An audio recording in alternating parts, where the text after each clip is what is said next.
Imaginez-vous face à face avec un être de lumière si intense que vos yeux peuvent à peine le supporter. Leurs ailes ne sont pas molles et plumées, mais faites de flammes vivantes. Sa voix résonne comme le grondement du tonnerre, faisant trembler le sol sous ses pieds. Ce n'est pas l'ange mignon et doux que vous voyez dans les peintures de la Renaissance ou les cartes de Noël. Bienvenue dans le monde des anges, tels que la Bible les décrit réellement. Des êtres d'une beauté incomparable, incompréhensible, et avec des missions qui façonnent le destin de l'humanité. À la fin de cette vidéo, votre vision de l'univers spirituel ne sera plus jamais la même. Dans le livre d'Ézéchiel, chapitre 1, le prophète nous présente une vision qui défie l'imagination humaine et redéfinit complètement notre compréhension des êtres célestes. Ézéchiel décrit 4 créatures vivantes, chacune ayant une apparence extraordinaire que les mots humains peuvent à peine capturer. Son essence est impressionnante. Imaginez des créatures avec 4 visages différents. Un d'un homme, un autre d'un lion, un troisième d'un bœuf et un quatrième d'un aigle. Cette combinaison de caractéristiques humaines et animales suggère une nature qui transcende notre compréhension terrestre, unissant des aspects de l'intelligence, de la noblesse, de la force et de la perspicacité céleste. Mais la description ne s'arrête pas là. Ézéchiel poursuit en rapportant que chacun de ces êtres possédait 4 ailes et, étonnamment, des mains humaines sous ses ailes. Cette juxtaposition du céleste et du terrestre, du surnaturel et du familier, nous met au défi de reconsidérer nos idées préconçues sur la nature des anges et leur relation avec le monde matériel. La vision d'Ézéchiel devient encore plus étonnante lorsqu'il décrit les jambes et les pieds de ces êtres célestes. Leurs pattes, dit-il, étaient droites, un trait qui pourrait suggérer la fermeté et la stabilité. Pourtant, ses pieds étaient comme les sabots d'un veau, brillant de la splendeur du bronze bruni. Cette description évoque une image de force et de permanence combinée à une beauté presque métallique et surnaturelle. Le prophète nous surprend ensuite à nouveau en mentionnant que ces êtres se déplaçaient dans l'une des 4 directions sans se retourner. Imaginez la scène, des créatures à 4 visages se déplaçant avec une fluidité et une grâce d'un autre monde, capables de changer de direction instantanément, sans avoir besoin de pivoter ou de se réorienter. Cette capacité suggère une nature qui transcende les limitations physiques que nous connaissons, peignant une image d'être opérant dans une dimension au-delà de notre compréhension tridimensionnelle. Mais la vision d'Ézéchiel ne s'arrête pas là. Il décrit quelque chose d'encore plus extraordinaire. Chacun de ces êtres était accompagné d'une grande et impressionnante roue. Ce n'étaient pas des roues ordinaires, ils étaient hauts et terribles, dit Ézéchiel, et, plus surprenant, ils étaient pleins d'yeux sur toute leur circonférence. L'image des roues couvertes d'yeux est à la fois fascinante et déconcertante. Elle suggère une conscience omniprésente, une capacité de perception qui va bien au-delà des sens humains. Ces yeux pourraient symboliser l'omniscience de Dieu reflétée dans ces créatures célestes, ou peut-être représentent-ils la capacité de ces êtres à observer et à comprendre des réalités au-delà de notre perception limitée. Le mouvement de ces roues était tout aussi extraordinaire. Ils se déplaçaient en parfaite synchronisation avec les êtres vivants dans toutes les directions, sans jamais s'en écarter.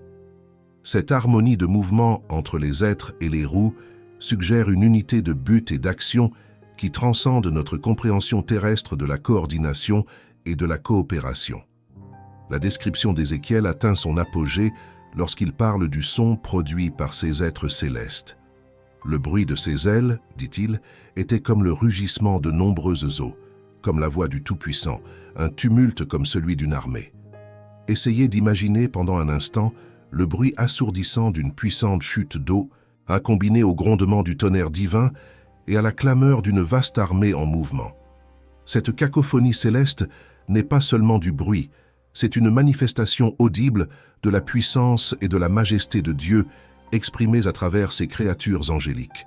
C'est un son qui inspire l'admiration et la révérence, qui ébranle les fondations de la terre et résonne à travers les sphères célestes.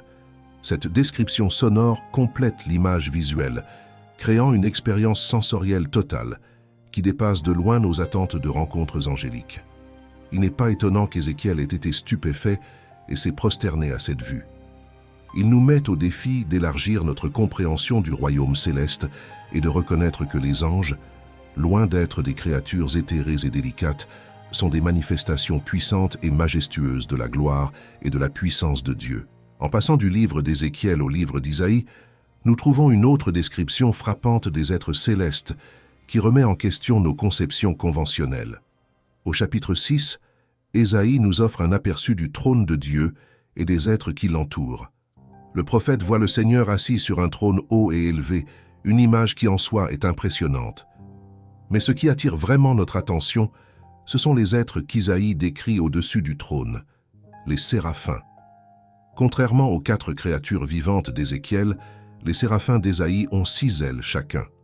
Cette multiplicité d'ailes suggère une capacité de mouvement et d'action encore plus grande dans le domaine céleste. Mais l'utilisation de ces ailes est particulièrement intrigante. Avec 2 ailes, ils couvrent leur visage, avec 2, ils se couvrent les pieds, et avec 2, ils volent. Cet arrangement nous en dit long sur la nature de ces êtres et leur relation avec Dieu. Le fait de se couvrir le visage suggère une profonde révérence, une reconnaissance de l'insupportable sainteté de Dieu. Même ces êtres célestes, dans toute leur gloire, ne peuvent pas regarder directement le visage de Dieu dans sa plénitude. La description des séraphins par Isaïe continue de nous étonner. Le prophète rapporte que ces êtres puissants s'écrièrent les uns aux autres dans une antienne céleste. « Saint, Saint, Saint est le Seigneur des armées, la terre entière est pleine de sa gloire. » Ce triple chant de sainteté est profondément significatif dans la culture hébraïque. La triple répétition d'un terme était la forme la plus élevée d'emphase, indiquant une qualité dans son degré maximal et absolu. Par conséquent, cette déclaration n'est pas seulement une louange, mais une proclamation de la sainteté incomparable et inégalée de Dieu. Il est intéressant de noter que les séraphins ne dirigent pas ce cri directement vers Dieu, mais les uns vers les autres. Cela suggère une communauté céleste, en adoration constante, se souvenant et réaffirmant continuellement la divinité. La deuxième partie de son cri, « Toute la terre est pleine de sa gloire », nous rappelle que la majesté de Dieu ne se limite pas au royaume céleste, mais qu'elle envahit toute la création. Cette vision nous offre une perspective cosmique de l'adoration, où le ciel et la terre sont unis dans la reconnaissance de la gloire divine.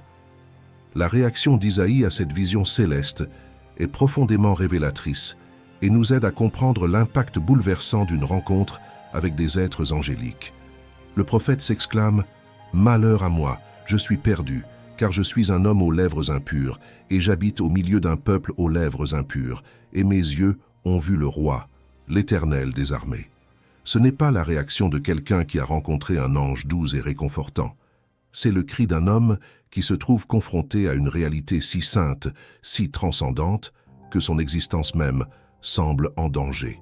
Isaïe prend une conscience aiguë de son impureté et de l'impureté de son peuple devant la sainteté absolue de Dieu et de ses créatures célestes. Ce contraste dramatique entre le divin et l'humain, le pur et l'impur, nous rappelle que les anges ne sont pas simplement des versions améliorées de l'être humain, mais des créatures d'un ordre complètement différent qui habitent dans la présence immédiate de Dieu.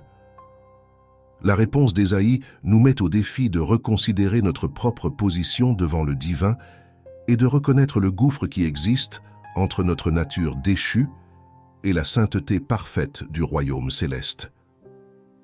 Alors que les visions d'Ézéchiel et d'Ésaïe nous présentent des anges dans toute leur gloire céleste, la Bible nous montre également que ces êtres puissants apparaissent parfois de manière beaucoup plus banale. Dans le livre de la Genèse, nous trouvons plusieurs exemples d'anges se manifestant sous la forme d'hommes ordinaires, interagissant avec les êtres humains d'une manière étonnamment normale. L'un des cas les plus notables se produit au chapitre 18, lorsque 3 visiteurs apparaissent à Abraham. Le patriarche les accueille comme des invités humains normaux, leur offrant l'hospitalité avec de l'eau pour laver leurs pieds, se reposer sous un arbre et un repas soigneusement préparé. Ce n'est qu'au cours du déroulement du récit qu'il devient clair que 2 de ces visiteurs étaient des anges, tandis que le 3e était une manifestation du Seigneur lui-même. Cette capacité des anges à prendre forme humaine et à interagir si naturellement avec les êtres humains nous présente un aspect fascinant de leur nature. Il suggère une capacité à se déplacer entre le céleste et le terrestre, en s'adaptant aux besoins de la mission qui leur est confiée. L'épisode d'Abraham et des 3 visiteurs nous amène à considérer le but de ces apparitions angéliques sous forme humaine. Dans ce cas particulier, les visiteurs sont venus annoncer à Abraham que sa femme âgée, Sarah, donnerait naissance à un fils, l'héritier promis depuis longtemps. Cette mission illustre l'un des rôles clés des anges dans le récit biblique. Ils sont les messagers de Dieu, apportant des nouvelles d'une importance cruciale pour le déroulement du plan divin. Le fait qu'ils apparaissent sous forme humaine pour délivrer ce message suggère que Dieu, dans sa sagesse, choisit parfois de communiquer avec nous par des moyens que nous pouvons plus facilement comprendre et accepter. L'apparition humaine des anges, dans ce cas, a peut-être aidé Abraham à recevoir le message sans la peur écrasante qui accompagne normalement les apparitions angéliques dans leur forme céleste. Cela nous rappelle que les anges, dans toute leur majesté et leur puissance, sont avant tout des serviteurs de Dieu, s'adaptant aux besoins pour accomplir sa volonté et communiquer ses messages à l'humanité. Un autre exemple notable d'anges apparaissant sous forme humaine se produit dans la Genèse chapitre 19, lorsque 2 anges rendent visite à Lot à Sodome. Encore une fois, ils sont d'abord perçus comme des hommes ordinaires, et Lot les accueille chez lui, leur offrant l'hospitalité. Cependant, la vraie nature et la puissance de ces visiteurs célestes deviennent rapidement évidentes. Lorsqu'une foule menaçante entoure la maison de Lot, exigeant qu'il livre ses invités, les anges révèlent leur pouvoir surnaturel. Ils n'ont qu'à tendre la main, tirer Lot dans la maison et fermer la porte. Puis, ils frappent d'aveuglement les hommes de la foule, depuis les plus petits jusqu'aux plus grands, de sorte qu'ils ne peuvent pas trouver la porte. Cet incident illustre de manière frappante que même lorsque les anges apparaissent sous forme humaine, ils conservent leur pouvoir céleste. Sa capacité à aveugler instantanément une foule entière démontre une autorité sur le monde physique qui va bien au-delà des capacités humaines. De plus, leurs actions pour protéger Lot et sa famille nous montrent que les anges ne sont pas seulement des messagers passifs, mais des agents actifs dans l'exécution du plan de Dieu, capables d'intervenir directement dans les affaires humaines en cas de besoin. L'intervention des anges à Sodome nous amène à considérer un autre aspect crucial de leur nature et de leur mission, leur rôle d'agent de la justice divine. Alors que nous pensons souvent que les anges sont principalement des messagers ou des gardiens, la Bible les dépeint à plusieurs reprises en train d'exécuter des jugements divins. Dans le cas de Sodome et Gomorrhe, les anges ne protègent pas seulement Lot et sa famille, mais ils sont aussi les instruments par lesquels Dieu exécute son jugement sur les villes pécheresses. Genèse 19:13 rapporte que les anges ont dit à Lot « Car nous allons détruire ce lieu, parce que son cri s'est accru devant l'Éternel, et que l'Éternel nous a envoyés pour le détruire. » Cette déclaration révèle que les anges n'agissent pas d'eux-mêmes, mais sont envoyés par Dieu dans un but spécifique, dans ce cas, pour exécuter un jugement divin.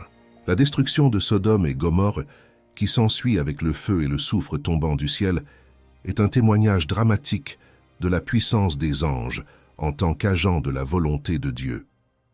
Cet épisode nous rappelle que les anges, bien qu'ils soient souvent dépeints comme des êtres bienveillants et protecteurs, peuvent aussi être des instruments de jugement et de destruction lorsque la justice divine l'exige.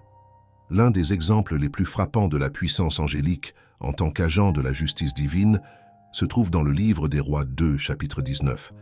Cet épisode se produit sous le règne d'Ézéchias, roi de Juda, alors que Jérusalem était menacée par la puissante armée assyrienne. Le roi Sennachérib d'Assyrie avait envoyé un message arrogant et blasphématoire, défiant non seulement Ézéchias, mais aussi le Dieu d'Israël lui-même. En réponse à cette menace et à la prière fervente d'Ézéchias, Dieu promet de défendre la ville. La façon dont cette défense se manifeste est tout simplement spectaculaire. Le verset 35 nous dit « Cette nuit-là, l'ange de l'Éternel sortit, et il en frappa 185 000 dans le camp des Assyriens. Et quand ils se levèrent de bon matin, voici, c'étaient tous des cadavres. » Cette description succincte d'une dévastation massive nous donne une idée de l'incroyable pouvoir qu'un seul ange peut exercer en une seule nuit. Sans fanfare ni bataille visible, un ange anéantit 185 000 soldats assyriens. Il est important de noter l'efficacité et la précision de cette action. Seuls les soldats assyriens sont touchés, laissant la ville de Jérusalem et ses habitants indemnes. Cet incident nous montre que les anges ne sont pas seulement des êtres spirituels éthérés, mais qu'ils peuvent interagir avec le monde physique et l'affecter de manière dramatique et décisive.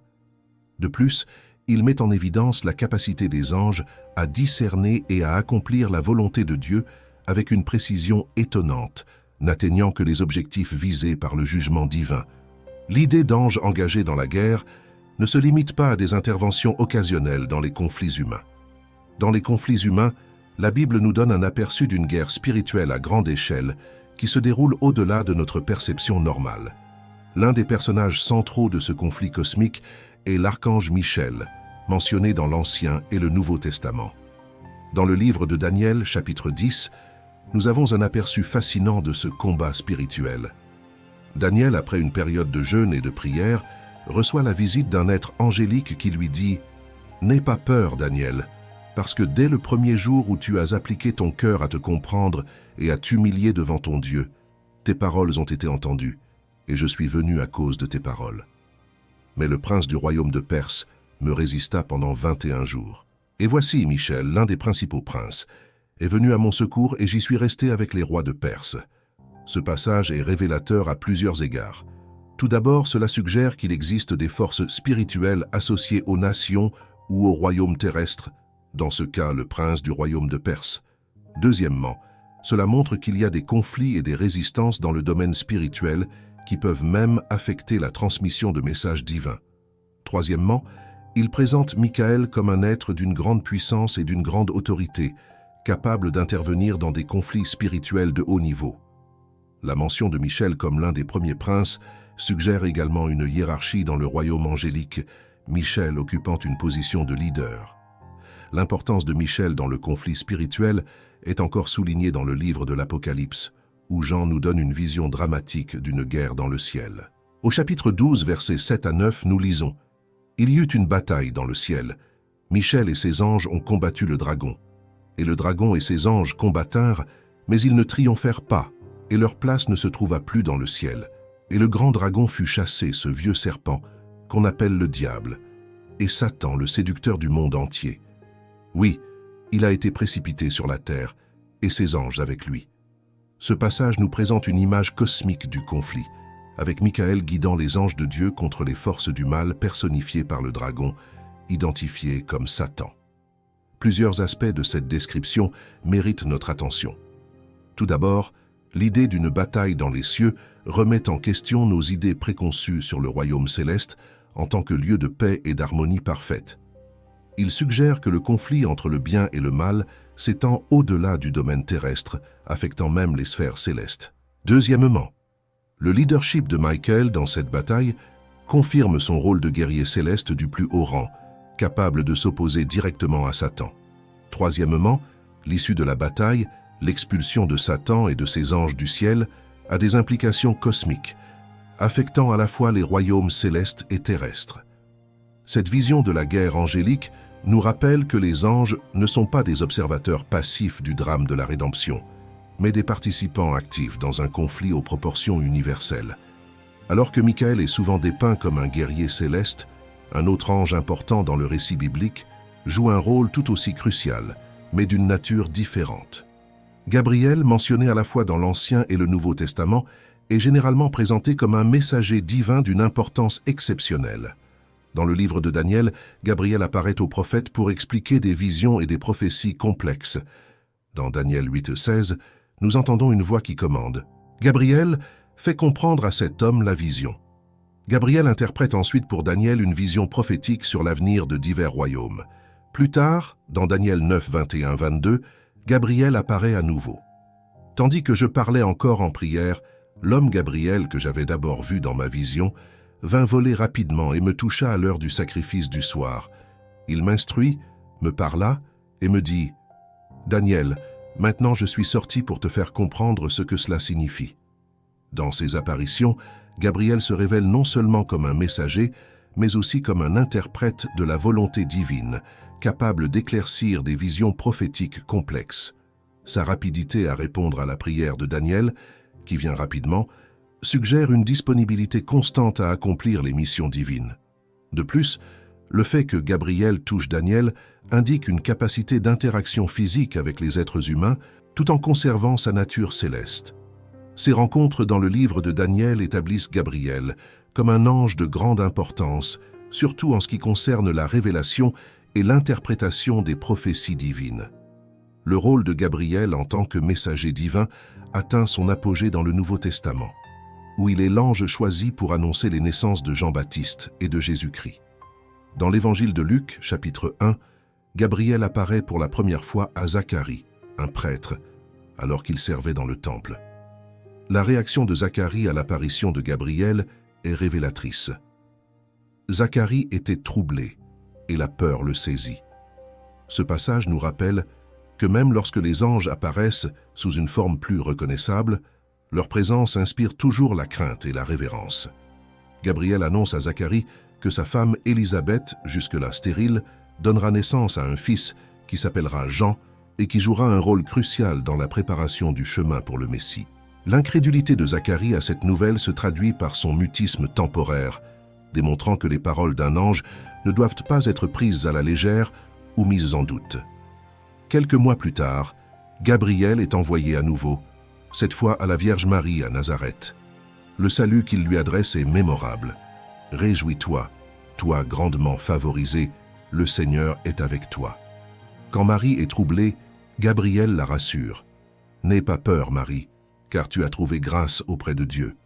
Voici, tu concevras et enfanteras un fils, et tu lui donneras le nom de Jésus. » Cette annonce, connue sous le nom d'Annonciation, est l'un des moments les plus significatifs de l'histoire chrétienne, marquant le début de l'incarnation du Fils de Dieu. Le choix de Gabriel de transmettre ces messages cruciaux souligne son importance en tant que messager divin et son rôle central dans la révélation du plan de salut de Dieu. En plus de leur rôle de guerrier et de messager, les anges sont souvent dépeints dans la Bible comme des protecteurs et des gardiens des fidèles. Cette fonction est magnifiquement exprimée dans le psaume 91, 11 mais 12, qui déclare « Car il donnera à ses anges un ordre sur toi, pour te garder dans toutes tes voies. Ils te tiendront dans leurs mains, afin que tu ne te heurtes pas le pied contre une pierre. » Ce passage suggère une protection angélique constante et globale qui s'étend à tous les aspects de la vie du croyant. L'image d'ange tenant quelqu'un dans ses mains pour l'empêcher de trébucher évoque un sentiment de soin intime et personnel. Cependant, il est important de noter que cette protection angélique n'est pas présentée comme la garantie d'une vie sans difficulté ni danger, mais plutôt comme la sécurité de la présence et de l'attention divine au milieu des défis de la vie. Un exemple puissant de cette protection angélique se trouve dans le livre de Daniel, chapitre 6. Dans cet épisode célèbre, Daniel est jeté dans la fosse aux lions pour avoir refusé d'arrêter de prier Dieu, désobéissant ainsi à un décret royal. La situation semble désespérée. Daniel, un homme âgé, est jeté dans une tanière remplie de lions affamés. Cependant, le lendemain matin, il est retrouvé vivant et indemne. Daniel explique au roi étonné « Mon Dieu a envoyé son ange et a fermé la gueule des lions, afin qu'ils ne me fassent pas de mal, parce que l'innocence s'est trouvée en moi devant lui. » Cet incident illustre de manière frappante le pouvoir de l'intervention angélique. L'ange envoyé par Dieu a non seulement protégé Daniel, mais a exercé un contrôle sur les créatures sauvages, fermant la gueule des lions. Cela démontre que l'autorité des anges s'étend non seulement sur les forces spirituelles, mais aussi sur le monde physique. De plus, la protection accordée à Daniel ne l'exemptait pas de subir le procès. Il a tout de même été jeté dans la fosse, mais a été miraculeusement préservé au cours de celle-ci. Ce modèle de protection divine, souvent médié par les anges, qui n'évite pas les difficultés mais soutient le croyant à travers elles, est récurrent dans les Écritures. Le récit nous rappelle également que l'intervention angélique se produit souvent en réponse à la fidélité et à la foi, comme nous le voyons dans la déclaration de Daniel de son innocence devant Dieu. Alors que de nombreux passages bibliques mettent en évidence le rôle des anges en tant que protecteurs et gardiens des fidèles, il est crucial de comprendre que les anges ne sont pas des serviteurs personnels des êtres humains, mais plutôt des serviteurs de Dieu. Leur protection et leur intervention se produisent toujours dans le contexte de la volonté de Dieu et du plan plus grand de Dieu. Cette distinction est clairement illustrée dans le livre des Actes, chapitre 12, où nous trouvons deux exemples contrastés d'intervention angélique. Au début du chapitre, l'apôtre Jacques est exécuté sur ordre du roi Hérode. Il n'y a aucune mention de la protection angélique dans ce cas. Peu de temps après, Pedro est arrêté avec l'intention d'être exécuté à son tour. Dans ce cas, cependant, un ange intervient miraculeusement. Acte 12, 7, 10 décrit « Voici, un ange du Seigneur vint, et une lumière éclaira la prison. Et quand il toucha le côté de Pierre, il le réveilla en disant « Lève-toi vite !» Puis les chaînes tombèrent de ses mains. Et quand il sortit, il le suivit, ne sachant pas que ce qui avait été fait par l'ange était réel. Il lui semblait plutôt qu'il s'agissait d'une vision. Ce contraste nous rappelle que la protection angélique n'est pas automatique ou garantie pour tous les croyants dans toutes les situations. Au contraire, cela se produit selon le dessein souverain de Dieu. Dans le cas de Pierre, sa délivrance miraculeuse a servi un but spécifique dans le plan de Dieu pour l'Église primitive. La description détaillée de l'intervention de l'ange, de la lumière qui a illuminé la cellule aux chaînes qui tombent des mains de Pierre, nous donne un aperçu vivant de la puissance et de la précision avec lesquelles les anges peuvent opérer dans le monde physique lorsqu'ils sont envoyés par Dieu. Un aspect des anges qui est souvent négligé, mais que la Bible souligne à plusieurs reprises, est leur rôle en tant qu'adorateurs de Dieu. Bien que les anges soient des êtres d'une grande puissance et d'une grande majesté, ils ne sont pas l'objet d'adoration, mais plutôt de fervents adorateurs du Dieu Tout-Puissant. Cette réalité est décrite de manière vivante dans le livre de l'Apocalypse, où Jean a des visions répétées d'anges adorant devant le trône de Dieu. Au chapitre 5, versets 11 et 12, Jean décrit une scène frappante. « Je vis et entendis la voix d'une multitude d'anges autour du trône, d'êtres vivants et d'anciens, dont le nombre était de 10 000 milles et de milliers de milliers. Ils ne cessèrent de proclamer d'une voix forte « L'agneau qui a été immolé est digne de recevoir la puissance, la richesse, la sagesse, la force, l'honneur, la gloire et la louange. » Cette image d'innombrables anges unissant leurs voix pour louer Dieu nous donne un aperçu du but fondamental des anges, glorifier leur Créateur. L'ampleur de ce culte angélique, des millions et des millions et des milliers et des milliers, suggère une dévotion et un zèle sans pareil. Le contenu de sa louange, centré sur la dignité de l'agneau immolé, une référence à Jésus-Christ, nous rappelle que les anges non seulement adorent Dieu le Père, mais reconnaissent et célèbrent également le rôle du Fils dans la rédemption. Cette scène d'adoration céleste sert de modèle et d'inspiration pour l'adoration humaine, démontrant la centralité et la primauté de la glorification de Dieu dans l'univers créé. L'accent mis par la Bible sur les anges en tant qu'adorateurs de Dieu plutôt qu'en tant qu'objet d'adoration est renforcé par plusieurs incidents dans les Écritures où les êtres humains sont mis en garde contre l'adoration des anges. Un exemple notable se trouve dans le livre de l'Apocalypse lui-même, au chapitre 22, versets 8 et 9. Jean raconte « Moi, Jean, c'est moi qui ai entendu et vu ces choses. Quand je les entendis et les vis, je tombai aux pieds de l'ange qui me montra ces choses pour l'adorer. Mais il m'a dit, « Ne fais pas ça. Je suis votre compagnon de service, vos frères les prophètes, et ceux qui gardent les paroles de ce livre. Adorez Dieu. » Cette interaction est fondamentalement révélatrice. Jean, impressionné par les visions qu'il a reçues et par la majesté de l'ange, incline instinctivement à l'adorer. La réponse de l'ange est immédiate et sans équivoque. Il refuse l'adoration et redirige Jean vers l'adoration de Dieu seul. La prétention de l'ange à être un compagnon de service place les anges au même niveau que les êtres humains en termes de statut de créature de Dieu. Cela souligne que, aussi puissants et majestueux soient-ils, les anges sont fondamentalement des serviteurs de Dieu, tout comme les êtres humains sont appelés à l'être. Ce passage sert de rappel puissant contre toute tentation de l'angélolatrie, adoration des anges, et réaffirme le principe fondamental selon lequel toute adoration doit être dirigée exclusivement vers Dieu. Malgré leur grandeur et les rôles cruciaux qu'ils jouent dans le plan de Dieu, la Bible indique clairement que les anges ont des limites importantes.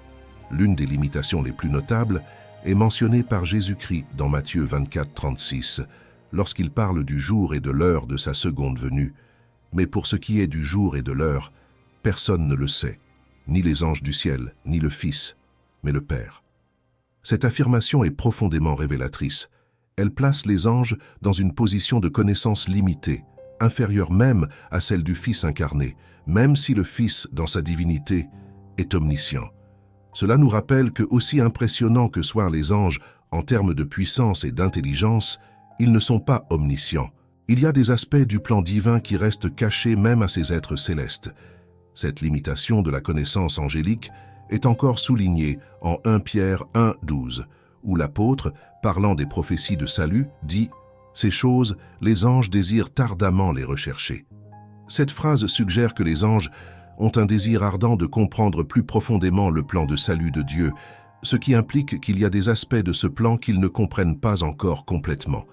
Ces passages nous présentent une vision fascinante des anges en tant qu'êtres qui, bien que puissants et proches de Dieu, sont encore dans un processus d'apprentissage et de découverte des mystères divins.